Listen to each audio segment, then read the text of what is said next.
सदियों तक विराट साम्राज्यों व महान सम्राटों वाला ये भारतवर्ष विविध प्रांतों व क्षुद्र सीमाओं में बटा रहा, किंतु एक व्यक्ति था जिसने इस विशाल हिमालय से कन्याकुमारी तक, गांधार से लेकर आसाम तक एक अखंड भारत का प्रथम स्वप्न आज से 2300 वर्ष पूर्व देखा।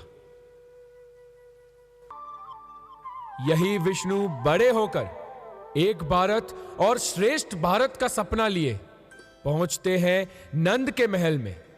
महाराज धनानंद की सभा चल रही है, विचार विमर्श चल रहा है और इन समस्याओं का समाधान इतना सरल नहीं है।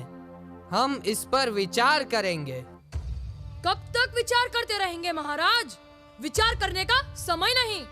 सिकंदर अपने देश जा रहा है।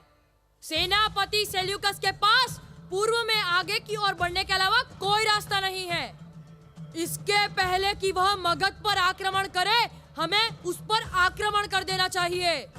क्यों ब्राह्मण, शास्त्रों की चर्चा छोड़कर अब यह काम हो रहा है क्या?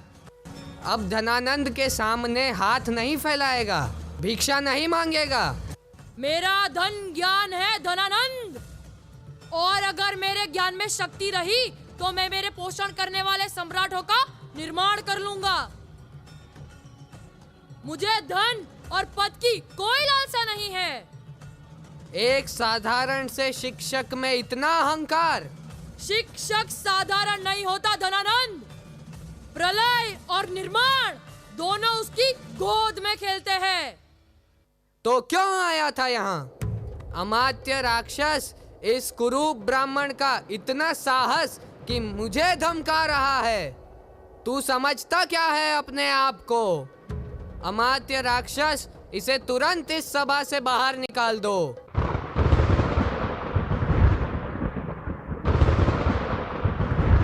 धनानंद, शक्ति के मद में तू अपने आप को भूल चुका है। मेरी तो एक ही इच्छा है, भारत की सुरक्षा और राष्ट्रीय एकता।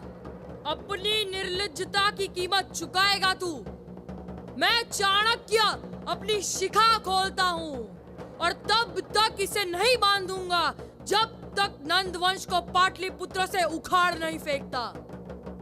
अमात्य, इसे बंदी बना लो। महाराज, यह राजनीति व अर्थशास्त्र के महान विद्वान हैं। एक विद्वान का अपमान कर देना मृत्यु के समान है। इसे क्षमा करें महाराज। कौटिल्य के पास अर्थशास्त्र जैसा राज्य का प्रारूप था, लेकिन उनके पास राजा और राज्य नहीं थे और इसी की तलाश में लगे हुए थे जिससे कि वे अपना अखंड भारत का सपना साकार कर सके। यह बच्चा मेरा है। यह दासी मेरे बच्चे को अपना कह रही है। हाँ महाराज। महाराज, न्याय करे। यह बच्चा मेरा है। महाराज, हमारी मालकिन हमसे हमारे बच्चे को छीन रही है। न्याय करे महाराज, न्याय करे। मंत्री, बच्चे के 2 टुकड़े करके दोनों में बराबर बराबर बांट दो।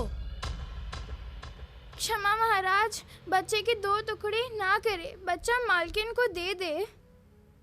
न्याय हो गया। यह बच्चा दासी का है। क्षमा महाराज, ये कैसा फैसला है? यह तो अन्याय है। बच्चे के 2 टुकड़े होने की बात से जिसे दुख ना हो वह वास्तव में माँ नहीं हो सकती। पुत्र, तुम्हारे माता पिता कौन है?